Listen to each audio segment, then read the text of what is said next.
Are you ready? Hey, think you can tell us what to do? You think you can tell us what to wear? You think that you're better? Well, you better get ready.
All right, everybody, welcome to the Retro Wrestling Revival. It's Tuesday night. Hope everybody's doing amazing. Hopefully your week has started off wonderful. Hopefully your life is great and everything's good with you. I am John Wangland, and joining me as always is my partner, Mr. Richie Reardon. How you doing, Mr. Richie? Doing good, man. I'm excited for tonight's topic. We discussed it earlier today, and things always flow to us, man. We're sitting here bouncing ideas off each other, and we came up with some good shows that we're going to have tonight, and I'm excited to take them, man. Yeah, we're going to have some fun tonight. We're going to talk a little modern topics, and then we're going to finish up with some old school stuff. No, not really that old school, just a decade or so ago, but we're going to talk tonight about Uncle Howdy. Uncle Howdy. Man, I'm excited for this, actually, to discuss this. I was talking with a friend about this yesterday, but Uncle Howdy's coming back. It looks to be that way. They're popping all these cryptic teases right now, all these things that are, they're showing with QR codes on Raw, and it looks like Bo Dallas, aka Uncle Howdy's going to be coming back, and I'm excited to see what they're going to do with this. We're also going to talk a little bit about the follow-up to the Tony Khan incident last week, where he decided to play that video. We talked about it on the radio show last week, but we always tape that ahead of time, as this is a radio taping. So if you're listening to this later on, we do put one episode up live on Facebook, and then we'll air the episodes on Saturday and Sunday. So you're getting a little radio show early each Tuesday night when we put this up. And we talked about it last week, but we didn't have the final results yet on what Tony Khan was going to put up. So we're going to discuss that too. And then if we have enough time at the end of the show, we're going to do a watch along to Bray Wyatt versus The Undertaker from WrestleMania about a decade or so ago. And it's going to be fun to go back and watch that. I'll be honest with you, I've never seen the match. You've never seen the match? Never seen the match, man. It's an incredible match, man. It's one that I was hoping would have been the one to break the streak. Unfortunately, we didn't get that. Bray Wyatt would have been the new face of fear, and I think that would have been a lot more epic than what we actually got with that. So, it's a great match, though, man. I'm glad you're going to get to see it for the first time. Yeah, that was one of the only WrestleManias I've ever missed live, so I wasn't able to see it. I never got a chance. I never watched it back, so I know the results, of course, but I didn't ever see it or anything like that. So this is my first time checking it out. So we're going to watch that. And we're going to have a good time tonight. So let's sure. kick it off, though, with a little Tony Khan discussion. I like talking about Tony Khan sometimes. He always draws ratings for us, at least. Maybe not for himself, but if we put him up on YouTube or we put him on the radio or he's an advertised topic, it always works out well that we get a lot of hits on it. So I'm not really advertising him here too much, but I'll throw this out later on some things when I put it up, for the weekend. And he always draws ratings for us, maybe not for himself, but it's always nice to kind of have a discussion about this guy because he's definitely a very polarizing figure in the world of professional wrestling, wouldn't you say? I would say so. I mean, you got to look at it as they're the B side of wrestling right now, and he's the leader of it. He's the Vince McMahon, and basically, man, Tony Khan is a guy that he seems like he's the ex-girlfriend of CM Punk. Seriously. He just doesn't leave him alone. It's like a guy that would have to go on a show that doesn't even employ CM Punk anymore and feel the need that, he had to lash out and show the video footage, which, might I add, proved exactly what CM Punk was talking about. Yeah. I mean, to the T. So I don't know what they were trying to accomplish here. It was a sketchy setting. They didn't even explain the whole skit or what it even meant. They were talking about FTR for a good while, and then all of a sudden they show this video, and it's just kind of AEW's MO now since Cody Rhodes has left. You can totally see that the brains behind the show has totally been cut off. So it's clickbait 101 that they do all the time, and it just doesn't pay off. How's it going tonight, Jeremy? It didn't even make sense. Jeremy says, chilling out, got the radio on, listening to some 90s rock before you guys came on. Well, that's good, man. That's good. Right, glad to have you out tonight. 90s rock still rules. Always does, man. Yeah, it definitely doesn't make sense when you look at why he did this. What did he have to prove by doing this? We talked about it last week on the radio. We said this was a no-win situation for him, that he was going to come out looking like a complete jabron. And let's be realistic, he looked like a complete horse's ass. We both said that if he comes out and it proves that CM Punk's right, then what really does it do for AEW and then he played no audio to it at all. He played no audio to it, and it was just exactly like CM Punk said. The best part was the end when you can see that he yells right over. This is where Tony Khan said he feared for his life, and there's a YouTube video up on our YouTube. Just look up Retro Wrestling Revival Podcast on YouTube. You'll see it right there. Make sure you follow the page as well. And a funny video that I made up and put up with some of the Tony Khan's cringiest moments recently. And you could see right at the end of it where he's just yelling at him, "You clown, I quit," or whatever he said to him. And I don't know how Tony Khan feared for his life. It's pathetic, this was a shove fight. It wasn't even a big deal. He put him in a headlock, and Punk always said, "Tell me when I'm telling lies. Say what you want about Punk, but he speaks facts." That's absolutely right. I've said the same thing too. I'm not the biggest Phil Brooks fan, but I am a pretty big CM Punk fan. So, but hey, he was very honest in this one, and it came out to be true. And that's when you hear stories nowadays, it's not always the case anymore. So. Yeah, he definitely came out smelling like roses on this one, I think, to a lot of people. Yeah. It almost nobody defended Tony Khan except and during the video playing, I don't know if you noticed, but the fans were actually chanting CM Punk during it. Yeah, and then they were doing it on Collision this weekend again, too. They were chanting CM Punk. That's pretty bad, dude. That's pretty bad. That's not a good look for AEW. He's trying to pop a rating. The most he could pop was he could get it to 819,000. So they had a 9% spike that they had. And what's going to happen this week. You had to mention the competitor's injured star. Seriously. Over and over again. And then Will Ospreay goes on the show and starts talking about how Triple H, he wanted to respond to what he thought was Triple H, making a dig at him on the Pat McAfee show about people not wanting to, go along with the grind. And he says that the only reason Triple H is where he's at is because he grinded on the boss's daughter. What a stupid move that was, man. Like, that really guy will never get a contract in the WWE. So stupid. There's many things you can do. You can talk some shit, you can say some stuff, but you don't talk about another man's wife. You don't talk about another man's family like that. And you those just are two don't bugaboos you don't cross, man. And boy, what a bonehead move that was. Between the Will Ospreay and then the video, it looked like the most amateur hour bullshit that I've seen in ages. And it was quite pathetic. So I just don't understand what the point of it was. And you're going to see the ratings just go right back down. That 9%, that 9% jump, man, I bet you they go down from where they were at the week before because I think they turned a lot of people off. Yeah, I saw the Jack Perry thing too. Jeremy said, "Did you see Jack Perry at the New Yeah, Japan what the show?" hell was that? That was so awkward. So And then he stupid. has "Cry Me a River" on the back of his jacket. Like, Seriously, dude, what a how turd that fucking kid old is. are you? You know? Seriously, come on, grow up. What a turd. That kid is just cringy at best as well. And I really liked Jack Perry in the beginning, and He when looked he like a was nice Jungle kid. Boy, when he was Jungle Boy, it looked great. I mean, the gimmick, everything. I enjoyed AEW's early days, I agree. and unfortunately now it's just like you said, it's for shock and awe. They do outlandish shit. It's a direct blueprint of WCW 2000. I mean, to the Seriously. T, and And you can anybody that see says them. it's not is cheating themselves in their Dude, thinking because they're falling faster than shit, and they don't have to. I mean, they yeah, don't have to go on this path. They do have talented people over there, lots of them. lots of them.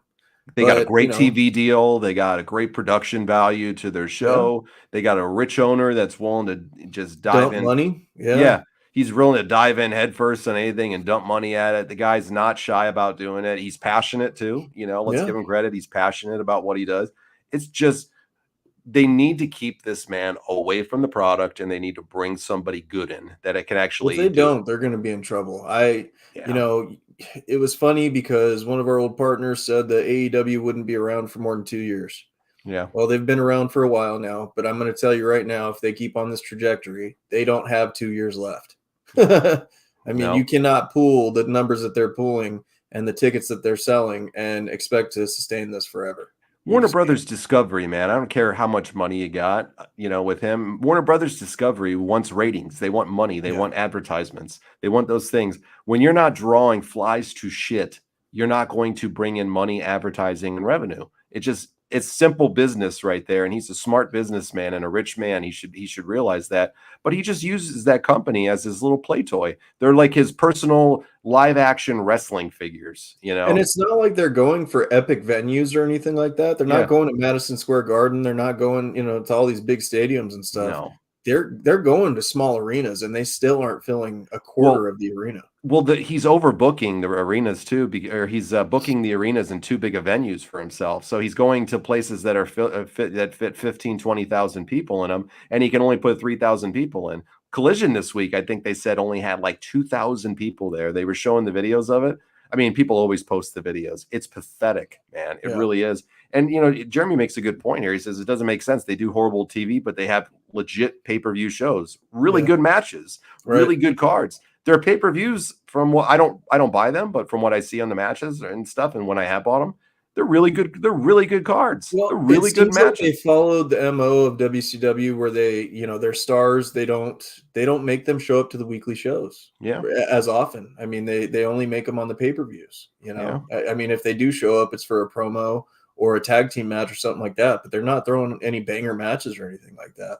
Yeah, they did lose Arthur Ashe Stadium. I don't know if they lost it or they chose not to book it or whatever it might have been, but they're definitely not doing it. They were planning on doing it this summer for one of their pay-per-views. I can't remember which one it was right offhand, but it was supposed to be one of their bigger shows that they do, and they ended up having to move it. I think they moved it to Long Island potentially or somewhere around there, but they're not doing Arthur Ashe Stadium. They just can't. They can't sell out. Yeah, they just can't. It makes them look bad if they do stuff like that. It's when you stupid. go to big venues and you're not even filling up half the seats, you look dumb as fuck. I mean, it's dumb as hell. It's just silly business. I mean, let's see what they do this week. I mean, to follow up with that slop that they put out last week, because I'm telling you, they turned a lot of fans off by doing that. It made them look stupid. And I'm sorry, but Nick and Matt Jackson, everybody says how creative they are and stuff. Creative like that, ass. They're idiots. Without Kenny Omega around, without Cody Rhodes around, it just looks like they have a ship that's nobody's in control. Nobody's steering the ship. You mentioned Kenny Omega, and he was on a live stream this weekend, and he actually put over CM Punk and talked about how they worked through a couple of differences as men and talked about it, and he brought up things. Kenny Omega is a strange guy for sure. He's definitely got some weird quirks and mannerisms, don't we all? But the guy's a decent dude, man. And that's, he admitted right on the stream too. He says, yeah, I have an EVP title, but I'm not a good EVP. I don't do those things. It's not who I am. Like, I don't feel like I've done anything good as an EVP, at least since the first, year of the company. It's just not who I am. I respect a guy like that, man. I really do. I respect Kenny Omega He's a lot. Wrestler. Yeah. He's not a tie and suit guy. He's a wrestler. Yeah. He is who he is. He likes to play video games. He likes to wrestle. He likes to do what he likes to do. And you know what?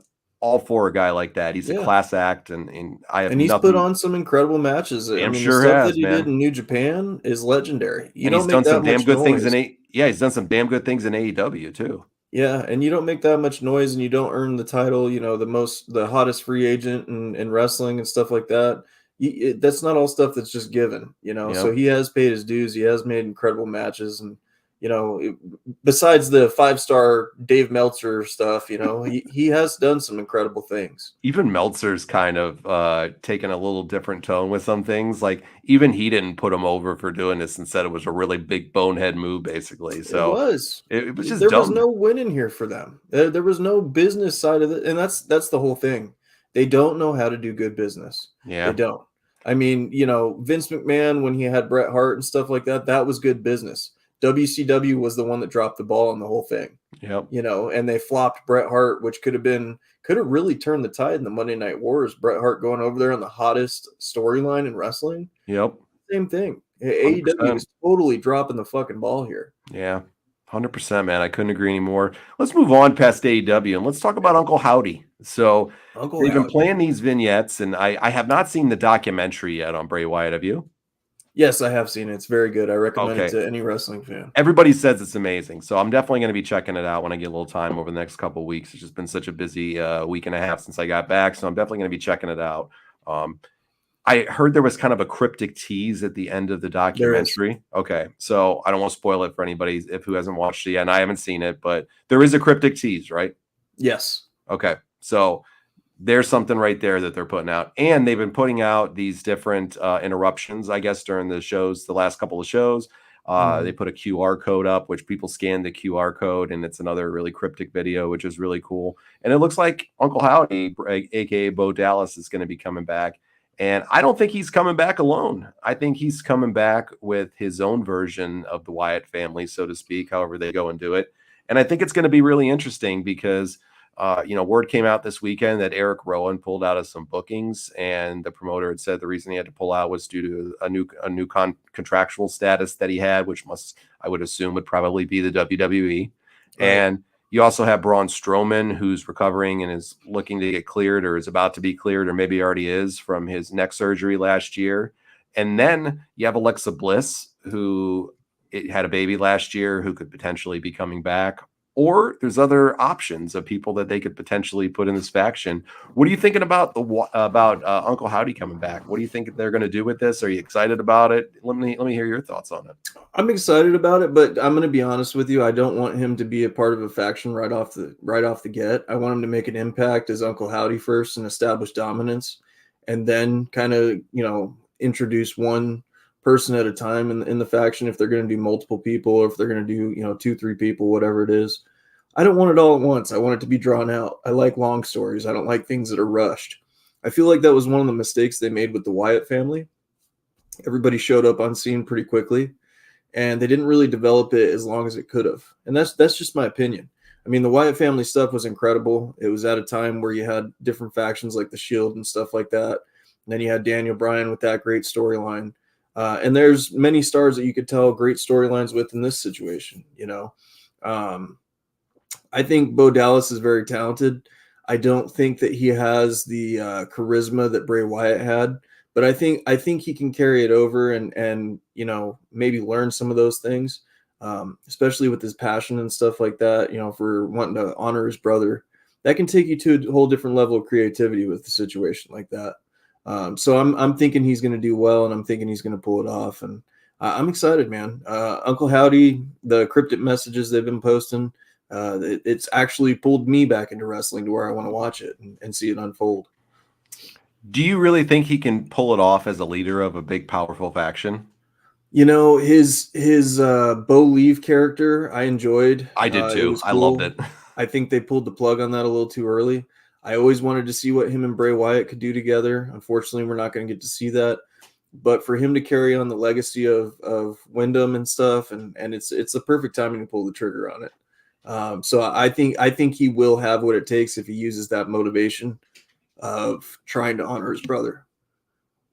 I think he can do it too. I think he's a lot more talented than people ever saw. I mean, he was a champ down in NXT. Yeah. He carried that brand for a good period of time. I like the Yep. Bo Leave character too. I thought it was Oh, I loved it. hilarious. I thought there was so much more room they could have done with that, and they really could have built him up as as a serious upper mid card guy. Maybe not a main event talent at that type of character, but I think he could have been a really serious upper mid card guy. They just didn't. They didn't go about that with him for whatever reason. He seemed to Right. kind of flounder at certain spots because let's be realistic, they were definitely going through some creative differences at that point in time within the company and in a lot of different things. Jeremy says, I think they should find someone that can be a mouthpiece of the group, someone that can deliver a dark promo like Jake the Snake. See, I'm all for that too. Having somebody that could be a really cryptic leader for them. I don't know who it would be right offhand, but I could see Maybe his that. dad. I don't think Mike Rotunda could carry that, bro. No. He was never a powerful speaker on the mic. He lacked charisma a Yeah. lot and great worker, no Yeah. disrespect to him, great worker, great pro. He's a Hall of Famer now. I don't see him as somebody that could carry that. Yeah. That wasn't the That wasn't his charisma. MO. Yeah, that wasn't his MO. He was a solid hand in the ring, and that's what he was good at. And there's nothing wrong with that. Jeremy says Barry Windham. Okay, Barry's always a great worker. Barry Windham would be great. He's a great talent. I don't know if Barry's health could permit doing it, but it could be interesting. I don't know. I mean, there's a lot of great There's a potential lot that of you ways could they think. could go. Yeah, and I'm sure they got some great talent maybe in the developmental roster they could do. But I think if you're going to bring in a manager, somebody like that, you got to bring in What somebody about that's a this? powerful presence, not somebody I that's brand new. I don't mean to cut you off, and I'm No, sorry, go right but ahead. I had a great idea that popped in my head, and I got to Sure. say it before I forget. But one that would kind of be off the walls, but he's been a dark character before. He's a freaking author. He's great with words. Man, he's wanting to make a return to the ring for one final time, and he's having to cancel it. Why Mick not, Foley. dude? It's a good idea. Mick Foley. Do you think he'd want to How go with the schedule and the grind though? Dude, how incredible! With it, you're just a manager. Have Yeah. him show up for the vignettes. Have him do the vignettes at home. And he's Have him damn show good up for on the the mic too. pay-per-views. Yeah, he's damn Every good on the once in a mic while, have him too. out to the show, and he's got the itch, man. He's got the itch to go back. Yeah, that could be really interesting. I could get behind that all day long. I mean, look at how good he did with the dark character of Mankind. You add another, and don't bring him back as any of the three faces of Foley. No, just a Bring him back as a dark character that reads poetry or some crazy shit like that, dude. Oh, Jeremy's man. digging your idea. He says that's a great idea, Richie. Yeah, Come on. man. That he's old enough now. He looks like an old man. Have him sit in Wyatt's rocking chair. Just think about how good his promos and how that. dark they were with Mankind and Cactus Jack and what he could do. 100%. Brother Mick, he said, yeah, there you go, Brother Mick. I love it right there. That's awesome. Dude. What a different layer that could be. Now, would that be long term? Probably not. It'd be a good way to build him up and get him over. But get it enough to where it brings credibility to the group. Yeah. You've got a legend, in the group, and bring credibility to it. And it would just add layers upon layers to it. M. Guzman says Mick too. So you have another person that agrees with this right here. So perfect. It's a great idea, man. It really is. And I think there's other characters that they could bring in other than just the Braun Strowmans and the Eric Rowans or the Alexa Bliss's. Those were expected, but I got one for you, Richie, that I think would be a great fit for the if he brought in and started a new faction. Dexter Lumis. Yeah. I don't want to see Braun Strowman in it again. Yeah. The mask is already off. He wasn't really good in it to begin with. I mean, he looked the part, but I just... It was a good way to build him up when he was younger, and he was getting his start in a business and everything like that. So, yeah, I could see that. I don't know with Braun because his neck injury was really, really, really bad. Yeah. And I don't know how much longer it'll be for him to want to get back in the ring. And I mean, if he was in there, he'd be a dominant powerhouse and force and everything like that. Sure. I'm afraid he would overshadow maybe Uncle Howdy a little bit though, because of his size. Yeah.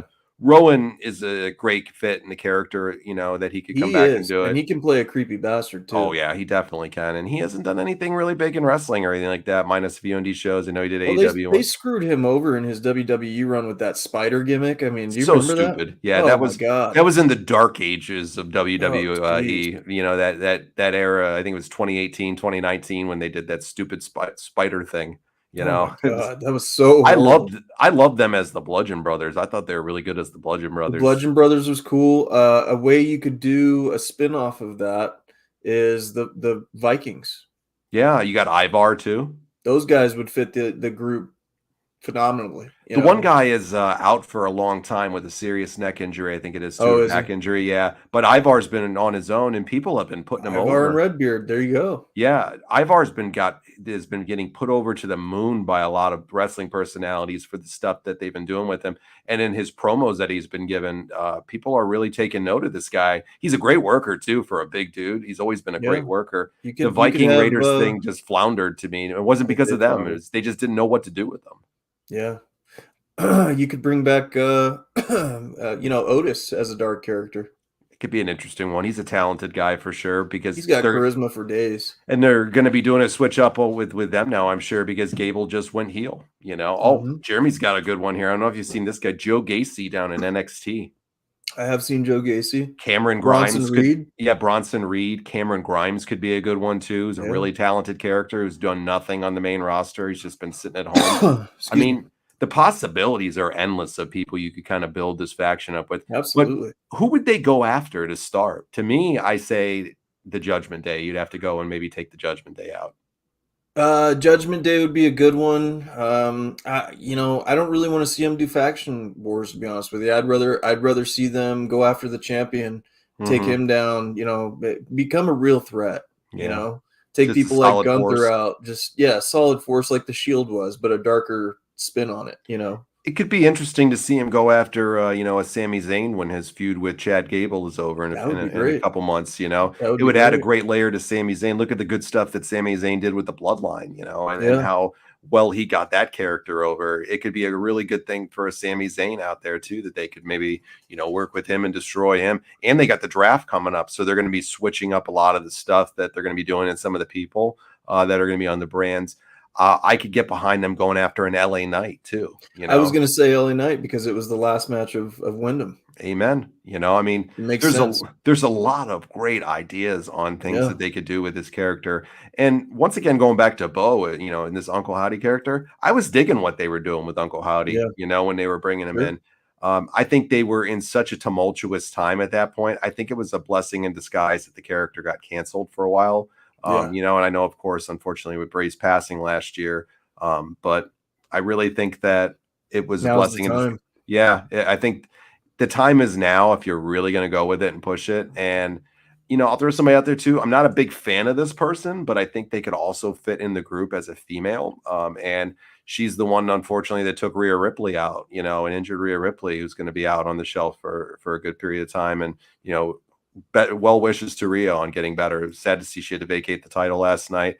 Liv Morgan could be a good character that Liv you could Morgan bring would in be as a dark great. person. And she's Bo Dallas's real life girlfriend too. She could be Sister Abigail. Yeah, 100%. I mean, Alexa Bliss is out there. I don't know if Alexa wants to come back. I really don't.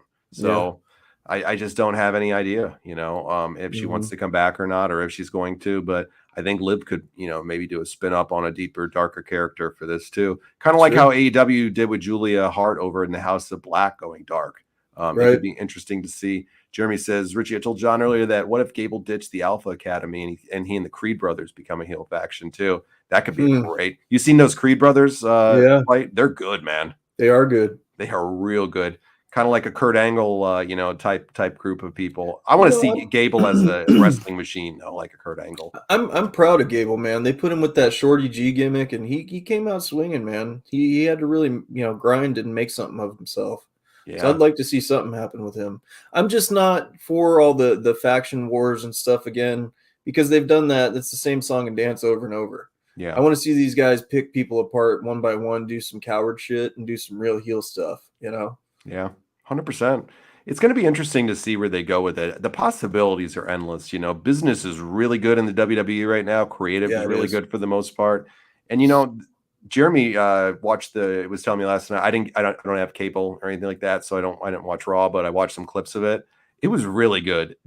What did you think of the new tag titles, by the way, before Those are beautiful belts. It's I love about them. time. It never made sense to me them taking it and making it a shiny penny at first. Yeah. And you make it silver, like you're automatically degrading the tag team division by doing that. Yeah. So I was so happy to see that they made the belts gold again, and the designs of them are incredible. And Yeah. I'm so happy that freaking R-Truth is the one to usher the new designs in. So Yeah. It's if awesome to anyone see. deserves it, it's him, dude. And the Miz too. I got to throw the Miz out there too. This guy's been a grind. I know you hate him, but Yeah.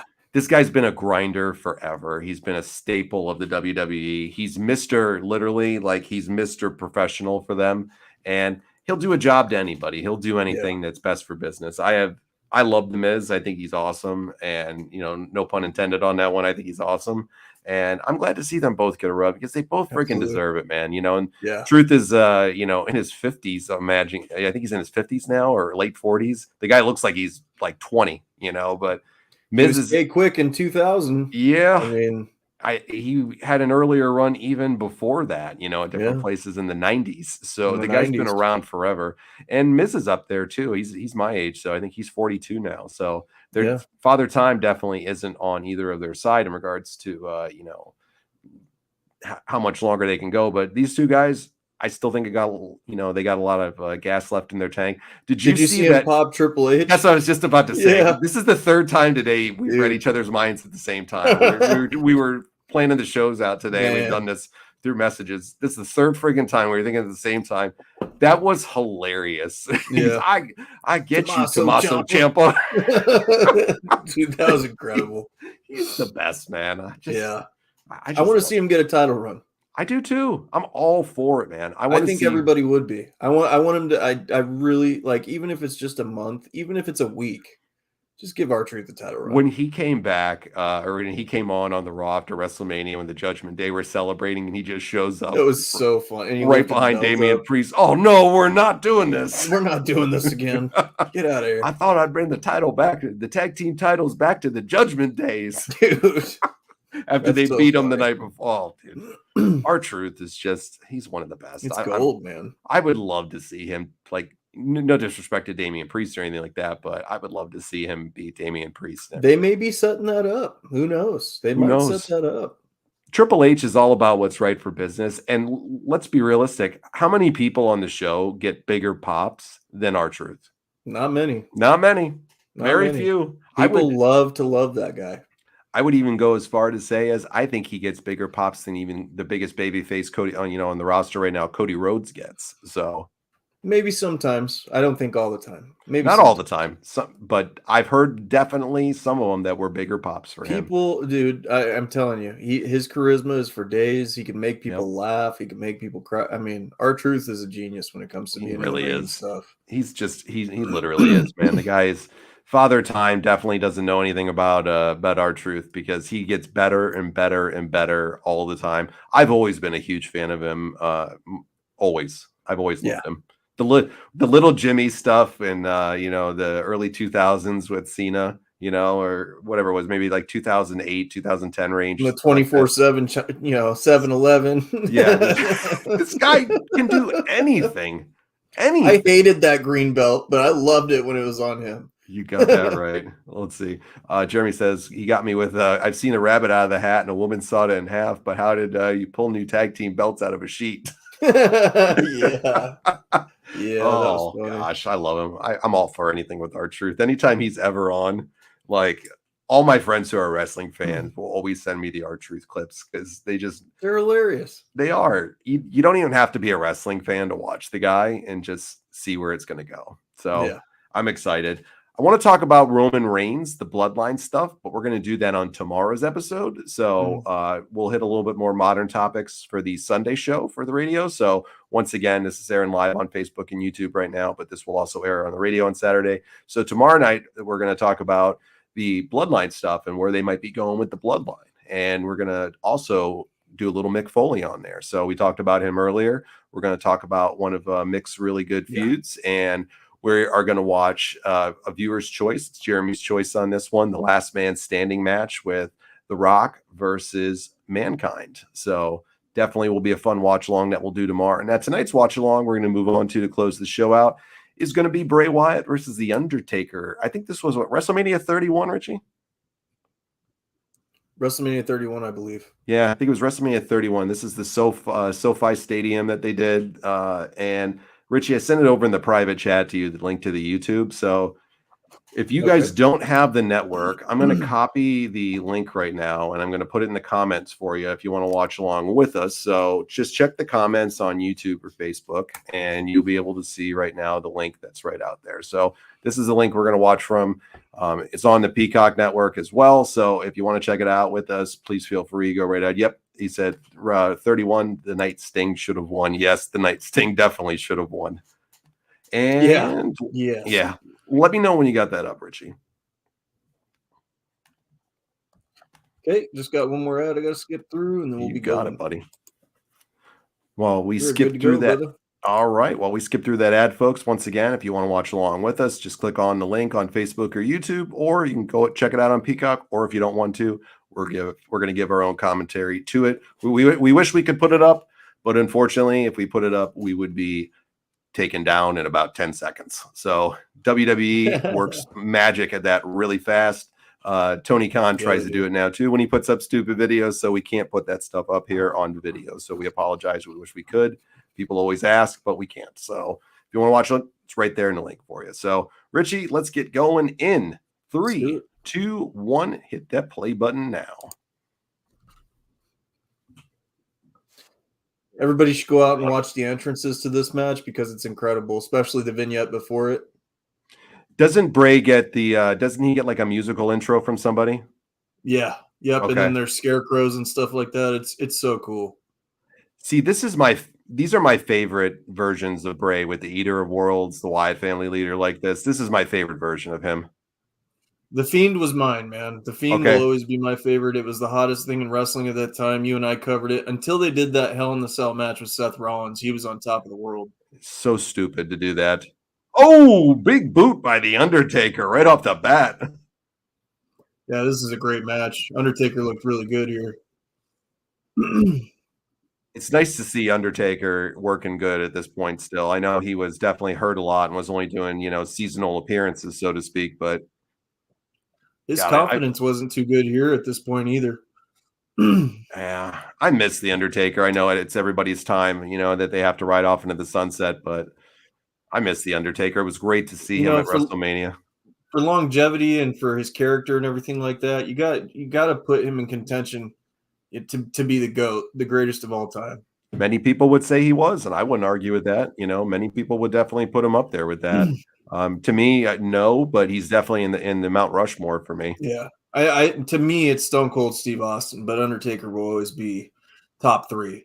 You know who my GOAT is. Oh yeah, Hulk Hogan. There you got it. So I'm actually going to go to a Hulk Hogan meet and greet this summer for Fanatics in New York City. Oh, very cool. Yeah. So Daniel had sent it over to me. Look at him walking the rope. Nice. How much is that going to cost? I don't know yet. They haven't posted the prices. I would assume a couple $100 though. So yeah, Hulk Hogan's pretty stingy at this time too. It's such a rare thing to be able to kind of get him now. So yeah, if you can get him out, then God bless you. God bless you, because it doesn't happen too much unless it's down at his beat shop. So I'm excited to see it. He's my all-time favorite. My 2 all-time favorites are Trish Stratus for the females, and for men, it would be Hulk Hogan. And Trish Stratus is actually coming to my town a couple weeks before, so I'm going to go to that one too. So it'd be cool to get an auto from Trish and Hogan and get to meet them both. Jeremy said, only regret I had from this match is they should have waited till it was completely dark outside for the intros. I would agree with that. I agree with that 100%. The timing of it was horrible. That's the problem when you do it on the West Coast and they have to start at 5 o'clock or 4 o'clock or 6 o'clock, whatever time they were starting it at this point in time. This WrestleMania was one of my favorite, my last favorites. What about this Mania did you like the most? I loved that Sting came back. I loved Triple H's Terminator entrance. I just think Sting should have went over. But the matches that they had here, I think Brock Lesnar and Roman Reigns, the really good match that they had was on this one. Yeah, and then Seth Rollins cashes in at the end. Yep, and then you had the Randy Orton moment with Seth Rollins. That was epic. I mean, that awesome really RKO, right? Yeah, this was a really good WrestleMania. Yeah, Jeremy says Seth Rollins cash in made the show. A lot of people love that cash in. I think that was the first Yeah, big cash in that they did at WrestleMania or something like that, right? right. And I think Daniel Bryan won the Intercontinental title here too. Okay. Yeah, good times for sure. Like I said, never seen this match, never seen this card all the way through. I've seen some of the matches though. Seen the Sting match, of course. Saw the Reigns versus Lesnar match. Um, those are kind of the only ones I really remember from this one. They're on the outside now, fighting right out front. Isn't this when Ronda Rousey came in and helped The Rock or something? Yeah, I believe so. I Gotcha. think this is when the Hardys came back too. No, that was Orlando. That when they Oh, came that back. was Orlando. You're right. Yeah, that was Orlando when they came back a few years later. That was a great moment too, by the way. Yeah, it was. It's so cool to see these big football stadiums when they do them, right? Yeah, absolutely. It's amazing to think that they can, with wrestling, that they could fill these places and do it so easily and do it 2 nights in a row at that, like they just did the last few years. Yeah, I think this was the last one before they started doing the 2 night shows, right? This was right before the pandemic, I think. No, this was in 2015. Was it? Yep, this is 2015 right here. So this Wow. is It way feels like a before, whole lifetime's gone by since this. doesn't it? It's amazing to think that it was, 9 years ago. Wow. Yeah, We didn't even know what COVID was at this point. Can you believe see, that? yep. Jeremy said Brian won the IC title in the ladder match on this one. Yeah, That's right. Yeah. yep. Bray is taking it to Undertaker really good here. He was just a couple I, years in the business at this point, in the main roster, wasn't he? yeah, God, one of the biggest regrets that I think WWE should have is not having. I got a quick ad here for 1 second.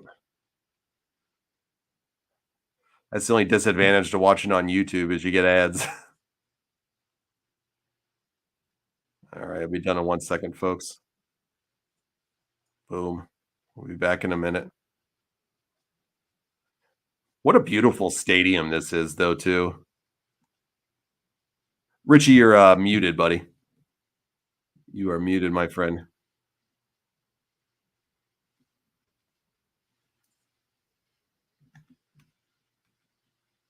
Let me unmute you. There you go. How about now?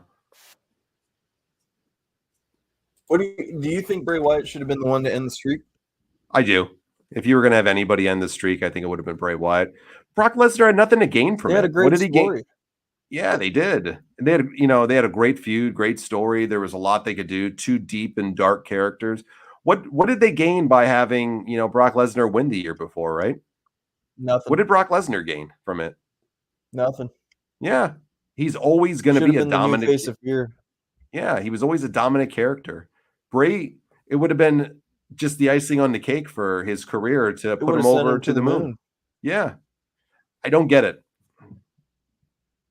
I just don't get it why they didn't think it was the good idea to do it. It was a total Vince McMahon move. A total Vince 100%. McMahon call. I guarantee it.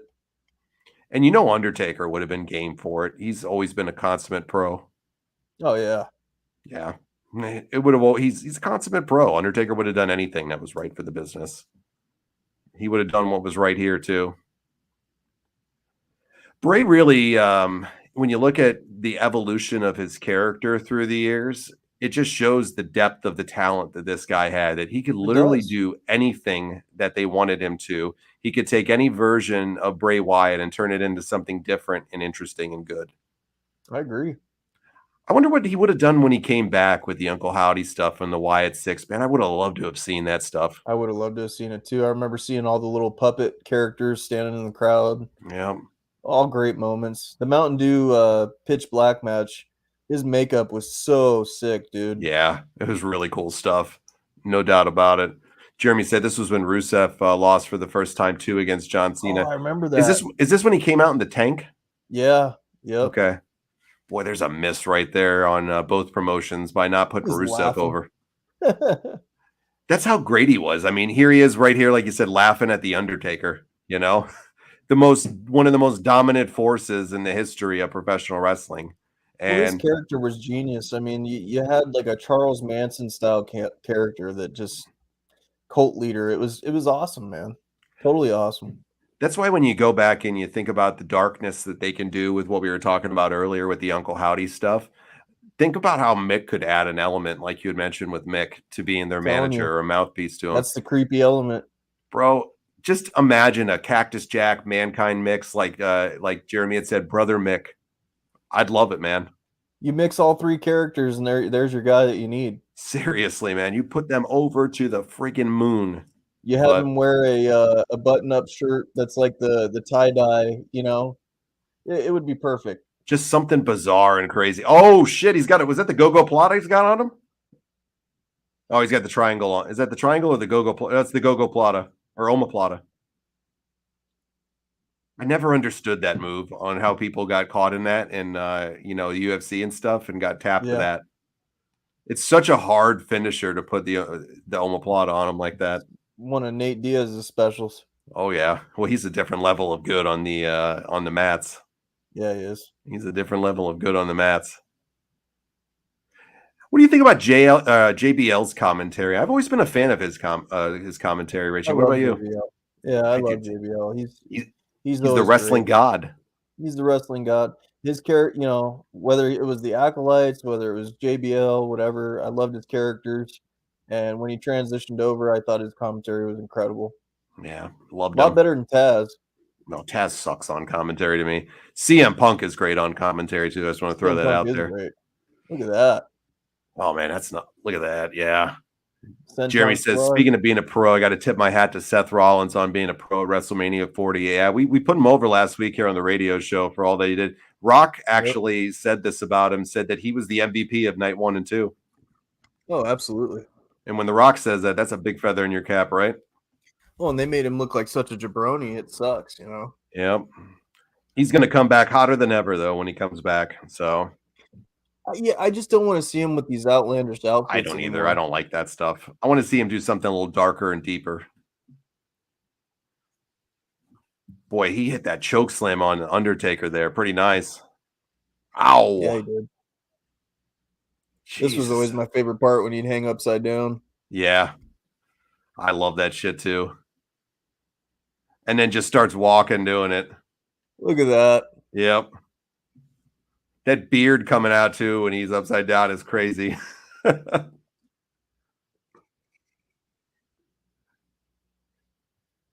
Nice. I love his finisher too. Yep. Sister Abigail's such an awesome finisher. Look at that. Choke slam. Nope. He ain't getting that Not one. Today. Look at that. Don't do that. Nice choke slam by the Undertaker. That was great. Yep. That livened the crowd up a lot there, that counter. You think that was Undertaker's swan song in the ring at WrestleMania recently where he gets involved in things, or you think they do that ever again with him? I think they'll do it again eventually. Yeah. It's got to be the right story.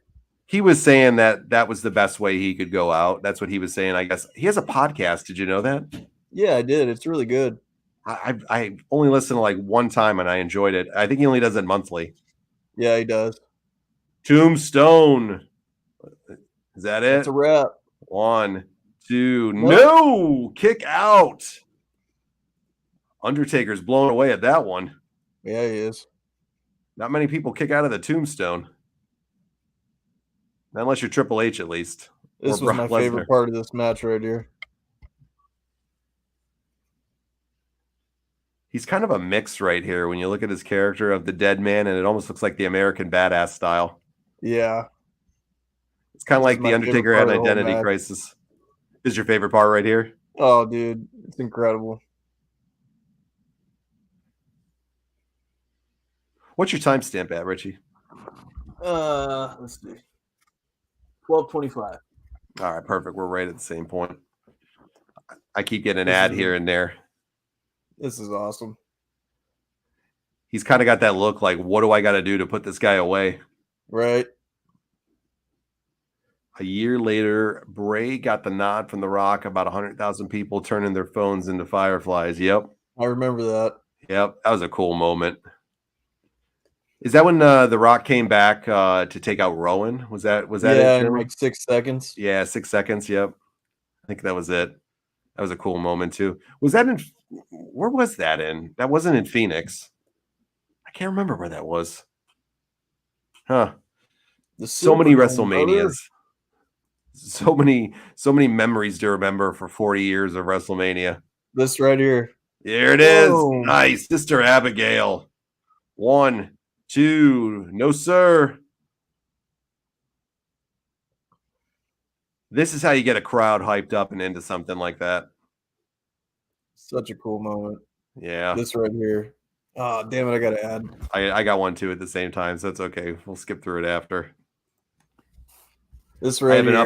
I have enough Pretty sure it's streaming this part. services, so I'm not paying for no ads on YouTube too. Check this out, dude. All right, let's see.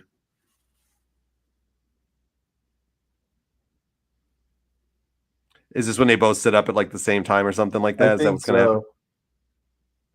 Yeah, I could kind of see them both sitting. Yep, he pops up right into the bridge. It's so cool, dude. It is so cool. It's like he's possessed. Yep. Oh, yeah. Not yet, buddy. That's such a good moment. I love him just like kind of crouching down now and looking. He's like, oh, shit. I pissed him off. Yep. Look at the stare down that they have with one another, too. It's such a great moment. Oh, man. That was Dallas the next year, Jeremy said. Yeah, it's SoFi Stadium. 0 from RE. How are you doing tonight, 0 from RE? Thanks for coming out and checking out the stream. Nice to have you out, my friend. Absolutely. My favorite version of The Undertaker was The Last Outlaw with the head shave for Hell in the Cell with Hunter. All right. It's a cool version, too. That was a cool one. That is a cool version for sure. Everybody who's watching it, whether it's on YouTube or our Facebook page, please make sure you like and follow our page. We would greatly appreciate that. And please make sure you hit the thumbs up and like the video on YouTube or Facebook. It'd be greatly appreciated. It helps us out. So thank you very much in advance. Absolutely. We love having more people come and find the channel and check it out with us every week. We're here a couple times a week live. And our Facebook, you can find out all the different stuff we're doing, whether it's on audio or on video. Bray mocking The Undertaker. I like that. My favorite taker was probably 98. 98? Yeah, Hell in a Cell with Mick was my favorite taker. It's a damn good version of him. Yep. I like the dead man character always. That's my favorite version. Anytime he does a good dead man. Uh-oh, Sister Abigail, is he going to hit it again? Yeah. Gives him the kiss of death. Uh-oh, nope. Countering that one. Not today, Tombstone. Boy. There it is. Boom. Damn, he came down his head there a little bit. He came down hard on that one. 1, 2, 3. Big victory. Cool. Great moment. Good match. Can you imagine that sound in that arena right now? Yep. Just hearing the gong. You ever seen The Undertaker live? You've seen him live before, right? Many, many times. Yeah, me too. Anybody who has never seen him live, you're missing out on something. Big time. See what Jeremy was talking about with the lighting, how much better the entrance is, and the order of this match would have been if they just would have waited a little bit longer. If they put it towards the end of the show. Yeah. Great point earlier from Jeremy on that. Who would you be your number one, John, if it wasn't if we never had Hogan? Wow, that's a loaded question. All right, so I'll throw 2 at you that would be tied for it for me. Macho Man Randy Savage and Sting. So you're a huge Macho and Sting. Yeah. What's that? You're a huge Sting fan. Love Sting. Sting's probably got to be my number 2. I got to say that. Price Stinger. Loved him. Always did. The evolution of his characters through the years too, and all the different things he did. Sting's got to be it. Macho Man is right up there though too. And another guilty pleasure of mine would be Ricky the Dragon Steamboat. So that one always loved the Dragon. Wow, man, love the Dragon. He's one of my favorite workers of all time, and he's the ultimate babyface. Met him in person, great guy. He is. Everybody that's ever met him has said that what an awesome dude that he is for sure. Yep, very cool. You met him at a meet and greet, right? Yeah. I met him one time. Awesome guy. Takes a lot of time with you. Yeah, he's a good dude. Yeah, I wouldn't expect anything different. Where they herd you through like cattle. Yeah, I wouldn't expect anything different from The Undertaker, from what everybody said. Yeah. So I would Yep, never for sure. expect anything different from him whatsoever. So, Yep. well, man, what a great show tonight. I So had fun. yeah, that was a lot of fun, man. Great topics of discussion. Yeah. Make sure you come back tomorrow night, everybody. But before we go on to tomorrow night, Richie and I are starting a new project that's outside of wrestling. And we can actually announce it now and kind of talk about it a little bit because we've officially signed our agreements to do it. So we were offered a great opportunity by the media group that we work for that employs us for the radio, and they presented us with a great opportunity to create another show. An idea that Richie and I had about, it's called Random Conversations, and it's lots of different topics. It's going to be outside of wrestling. It's going to be different things that we're going to be discussing about life, about social issues, about politics, Yep. about sports. It can be anything. We don't have a format to it. It's kind of like Seinfeld. If you're a Seinfeld fan, it's kind of like the show about a lot of different things, but there's no format. There's nothing special about it to that. If you like Rogan, if you like Theo Vaughn, it's very similar style. Got it. We taped the first episode this weekend. It's really, really good, and I've had some people listen to it already, and they have found it to be really, really interesting too. So we hope you do too. So I just started a Facebook and YouTube page for it. So if you want to find it on Facebook, just look up Random Conversations Podcast. If you want to find it on YouTube, it's Random Conversations Podcast as well, or I think the handle for it is at Random Conversations POD. And it's going to be available each week on audio, and it's going to be available on video. So we're going to put it out primarily on the video side, just on YouTube. We're going to shoot for that to start and maybe put it on Facebook later on. We haven't decided yet. We're going to use the Facebook to kind of promote it, but we really, want to venture into YouTube a little bit with this as well for the video. And kind of make it maybe exclusive to that primarily, but we haven't fully decided on it. We're still kind of working that part out. YouTube's a hard medium to crack, so we appreciate if anybody would check that out. It's a lot of fun. You're going to really enjoy it. And it's going to be available in May. It's going to be available in multiple radio networks in the United States. It's going to be available in Atlanta, and it's going to be available in New York right now to start, and more to come. So we'll let you know the stations and stuff when we get that information out.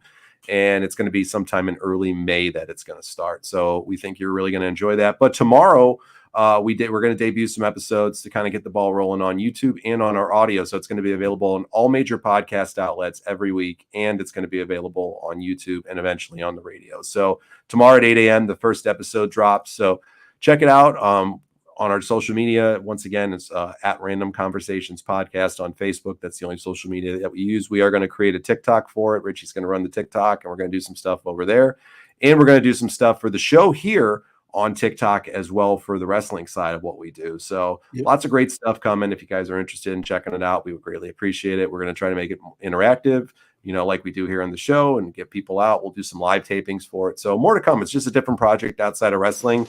And we think you're going to really, really dig it. And we hope you do. And we hope you come back and check it out. So Jeremy says, I got a great question for the new show once it starts. Looking forward to it. Great. That's what we want to hear. Great questions, great feedback. It's going to be all things that we want to talk about, things about life. But come back tomorrow night. Chris and I will be here. We're going to watch some Raw, and come back on Saturday and Sunday once again for the radio. Sunday show, the episode that we'll tape for Sunday, is going to be a follow-up. We're going to talk about Mick Foley, and we're going to talk about the Bloodline stuff and where they're going with that, where we see the future Bloodline plans book. And Richie, closing thoughts before we hop off, my friend. I appreciate y'all showing up tonight. I hope you're enjoying the content, and come over see the new show, man. Come hang out with us and have some conversations, and hopefully you guys will like that show too.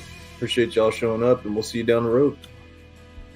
Yeah, absolutely, everybody. So thank you again for all the great all the great feedback you guys always give, and all the nice reviews, and all the people that check out the page. We can't say enough how much we appreciate that, and how much we appreciate each and every one of you that come out and make this happen. And keep telling friends and spreading it out there. We're just a small show. We're growing, hopefully going to grow it into something bigger in the future, and that's what we're going to do. So we are really looking forward to all the great things that are coming, and we really appreciate each and every one of you. So for Richie, I'm John. We're signing off for tonight. Come back tomorrow night on Sunday night on the radio, and come back tomorrow night for me and Chris here on Facebook, and we're going to have a good time. So we will catch you later. Thank you for listening or watching the Retro Wrestling Revival Podcast.